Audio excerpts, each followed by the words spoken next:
आपण एक चिन्ह देऊन सगळ्यांचा सन्मान करायचा आहे. धन्यवाद. आणि मी आता इथे आमंत्रित करतो श्री आनंद पाटील सरांना आणि त्यांना मी सरनाईक यांचं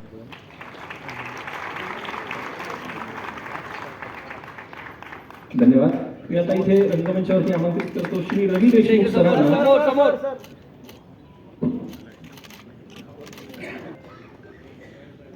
जोरदार टाळ्या मंडळी.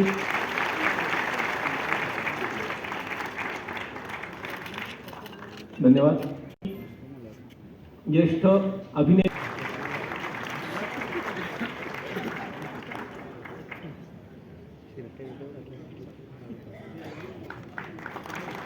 धन्यवाद सर. आणि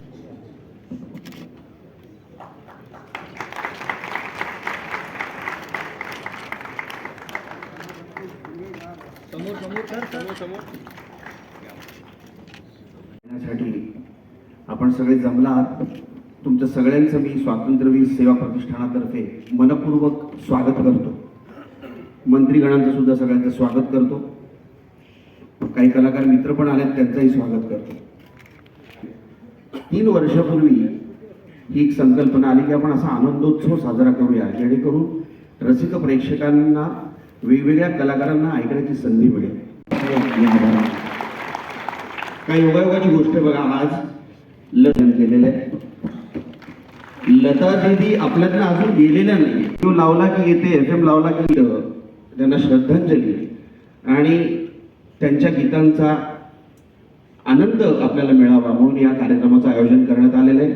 आपले अशोक दादा या कार्यक्रमाचे सादरीकरण करणार आहेत, त्यांचे मनापासून धन्यवाद. या लोगोचं आपण अनावरण करत आहोत.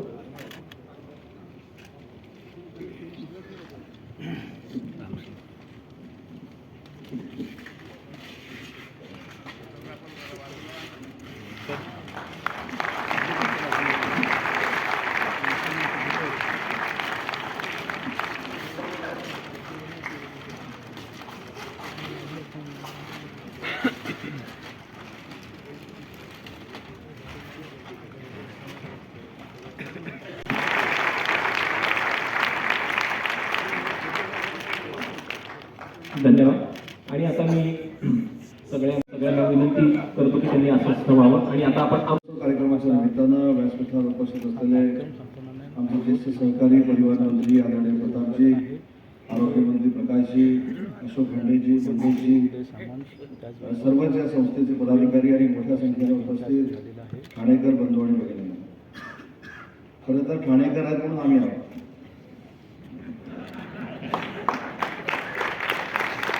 आणि म्हणून मला विशेषतः एकनाथ शिंदे साहेबांना मनापासून धन्यवाद दिले पाहिजेत की हा 3 वर्षापूर्वी अतिशय स्तुत्य उपक्रम त्यांनी आनंदोत्सव या नावानं सुरू केला आणि आज 3ऱ्या वर्षी त्याच्या उद्घाटनाची संधी आम्हाला तिघांनाही मिळते. मला असं वाटतं की आजची संकल्पना जी आहे, कार्यक्रमातून निर्माण होणारे जे पैसे आहेत ते देखील वैद्यकीय कक्षाला ही संस्था देणार आहे. मला असं वाटतं की अशा आदर्शवत संस्था जर महाराष्ट्राच्या प्रत्येक जिल्ह्यामध्ये सुरू झाल्या आणि वैद्यकीय क्षेत्राला मदत करण्याची भूमिका प्रकाशजी जर सुरू झाली तर मला असं वाटतं की तुमच्यावरचा भार जो आहे आरोग्य मंत्रालयावरचा हा फार मोठ्या पद्धतीनं कमी होईल. आणि म्हणून ही संकल्पना आहे त्याला देखील मी मनपूर्वक दाद देतो आमच्या सगळ्यांच्या वतीनं. मंगेशजींनी सांगितले की उद्या देखील सुरेश वाडकरांचा सत्कार आहे, त्यांना जीवनगौरव पुरस्कार उद्या दिला जातोय. परवा आशाताईंची मुलाखत देखील आहे. आणि म्हणून जे ठाणेकरांना अपेक्षित आहेत ते कार्यक्रम आनंदोत्सवामधून होत आहे. आज तर अशोकजींचा कार्यक्रम आहे आणि म्हणून मला आपल्या सगळ्यांना धन्यवाद देत असताना आपले आभार देखील मानायचे आहेत, कारण या सगळ्या कार्यक्रमाला तुम्ही उत्स्फूर्त पद्धतीनं प्रतिसाद दिलेला आहे. आज लता दीदींची पुण्यतिथी देखील आहे. आणि प्रतापजी, माझ्या आयुष्यात आलेलं सगळ्यात मोठं भाग्य मी तुम्हाला सांगतो की मी उच्च व तंत्रशिक्षण विभागाचा मंत्री असताना लता दीनानाथ मंगेशकर आंतरराष्ट्रीय संगीत विद्यालय जे स्थापन झालं त्या फाईलवर माझ्यासारख्या कार्यकर्त्याची सही आहे. आणि म्हणून खऱ्या अर्थानं त्यांना श्रद्धांजली वाहत असताना एका चांगल्या कार्यक्रमाने आपण श्रद्धांजली वाहतोय, त्याबद्दल देखील संस्थेला मी धन्यवाद देतो. आणि आम्ही तिघांच्या वतीनं संस्थेला देखील शब्द देतो की ज्या ज्यावेळी आमची तुम्हाला गरज लागेल, गरज लागणार नाही, कारण एकनाथ शिंदे साहेबांच्या नेतृत्वाखाली ही संस्था चालते, त्याच्यामुळं आम्ही मम म्हणण्यासाठी 100% आपण साहेब तुमच्यासोबत आहोत, पण अतिशय स्तुत्य कार्यक्रम तुम्ही राबवताय आणि तुमच्यासोबत आम्ही आहोत एवढाच शब्द देतो. आम्हाला बोलवलं, आदर सत्कार केला, झाडं दिली, ती देखील जगवण्याची आम्ही आपल्याला देतो आणि असाच सत्कार आणि असाच आशीर्वाद ठाणेकरांचा आमच्यावर राहू दे ही देखील विनंती करतो आणि थांबतो. जय हिंद, जय महाराष्ट्र.